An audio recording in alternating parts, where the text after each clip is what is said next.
Let the bass kick.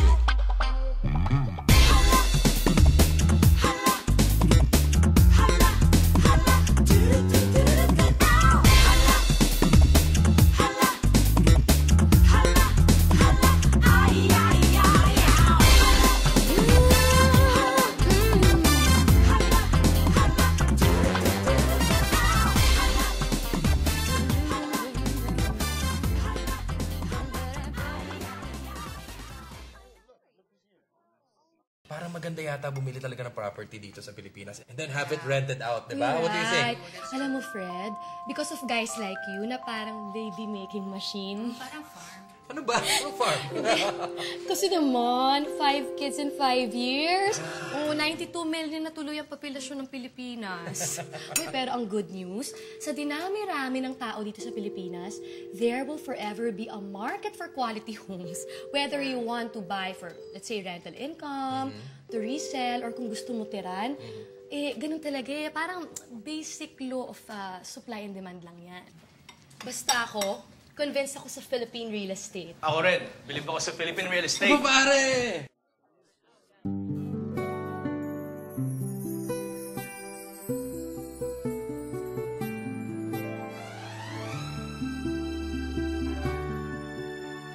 How are you? Good, how are you? Sorry I'm late. Ayan kasi artista pa. PIOLO daw. PJ ka lang naman sa amin.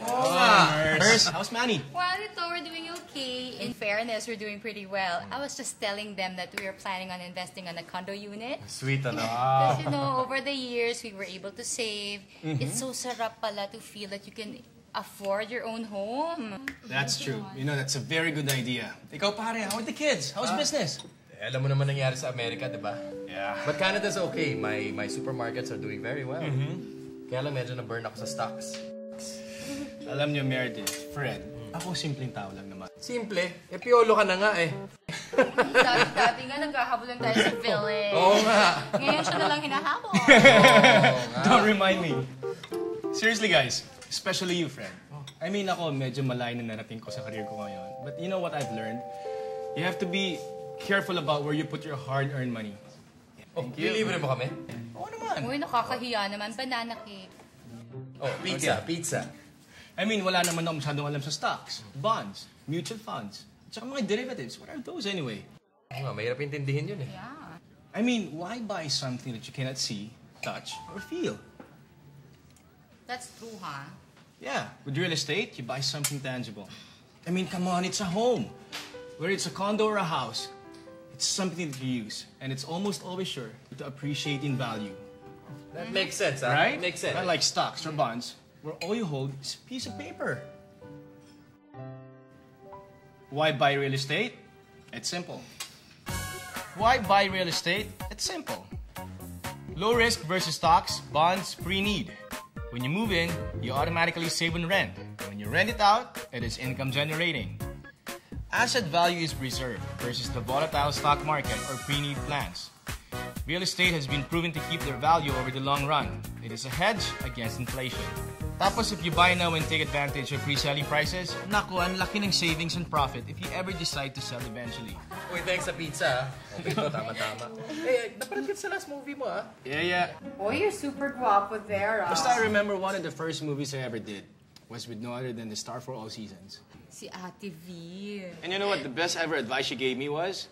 Ano? Invest in Philippine property. Wow. And for the last 10 years, that's what I've been doing, investing in real estate. Okay, tamo naman ngayon. You're happy with your property investments. That's right. Ako naman nagsisisi. I should have listened to Ting Ting and put my money on that house in Canyon Ranch. You know, the one with the infinity pool? Sayang. You know what, Fred? It's not too late. I'm sure you have a lot of savings left. Alam mo naman tayo mga Pinoy, we don't really spend. Oo nga. Tama yan, tama. Ipon lang tayo ng ipon. Sa bagay. Why don't you invest some of it in a home here? Pwede. Like, look at PJ. He bought a unit in Century City in Makati, right? Yes. Tell us about that. You know what, guys? We've been friends for over 10 years now. Come on, go ahead, eat. Oo nga, 10 years na, nakakahiyaan pa. And I'm sure you guys are thinking, as a Century endorser, of course I'm gonna ask you to buy a project from Century. Right? But you know what? Even before I met them, I was already planning to buy a unit at Century's Gramercy project in Makati. Oh. With my own money. Really? Yes. In fact, I was ready with a down payment. It was just fate that my manager was able to put a deal together. Oh, hindi showbiz yan. No, hindi showbiz. Seryoso, walang bola. Century really was my only choice. Talaga? Yes, because I compared many projects from different developers and I found Century to be far superior. You know, I've worked so hard all these years and one of my dreams has always been to have a condo in Makati. Maganda yan. Yeah. And sure enough, when you want something and you work hard for it, you'll get it.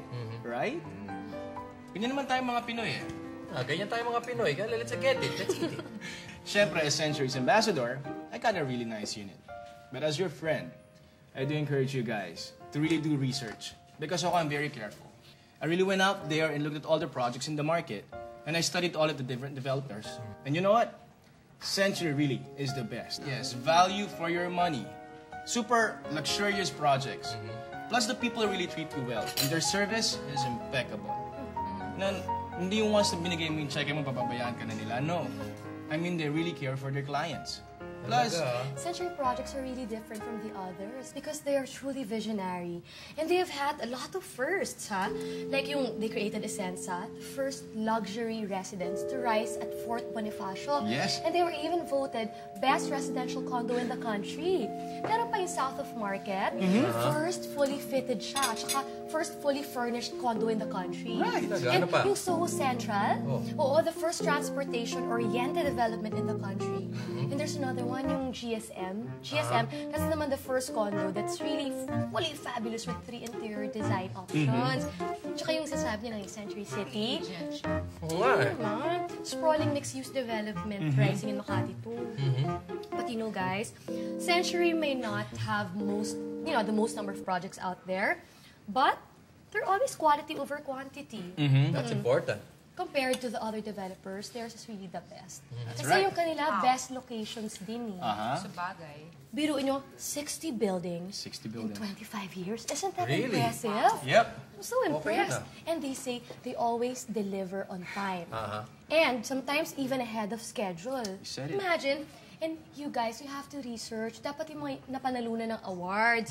Like Century, they've won numerous awards. Yes. Really? Meron na ba? Oo, because they use the best names in architecture and design from Right. the Philippines' most celebrated talents to world legends. Like, kilala niyo ba si Ian Pei? Kasi, Talaga? oo, tsaka si John Jurdy. Wow! Ay, wait, pero alam nyo, pagka mag-invest kayo, hindi kayo mahihirapan. Kasi, full service sila. Full service kasi from after sales. Kasi if you want to lease out your unit, tutulungan nila kayo, pati pagmamanage ng property nyo. Nakakatakot ka.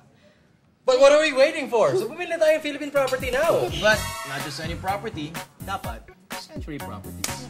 Game na. Gusto ko sa Knight's Bridge, yung katabi ng Gramercy, binilan mo. Siyempre. Yes. Ako rin, I want to buy a house and lot at the Moderno in Canyon Ranch. Canyon Ranch, that's right. Really nice choices, guys. You know what I'm gonna do? I'm gonna call my sales agent so she can make a presentation. What about you, Lulu? Nakabili na ako eh. Ha? No way. Saan? Gramercy. Gramercy. Yeah. That's where I got a unit. 1612. Kaya pala Ikaw? daming alam nito eh.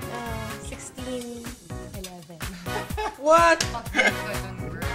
Neighbor pala kayo eh. Ay, Ano ko to? Victory Victory celebration pala ito eh. So, what are you guys waiting for? With this temporary slowdown of the world's economy, it's important to really think about where you put your money. And as you can see, one of the safest and most fulfilling investments is a home you can call your own in the country where we all know is our true home. So, invest in Philippine property today. But not just any property, dapat Century Properties.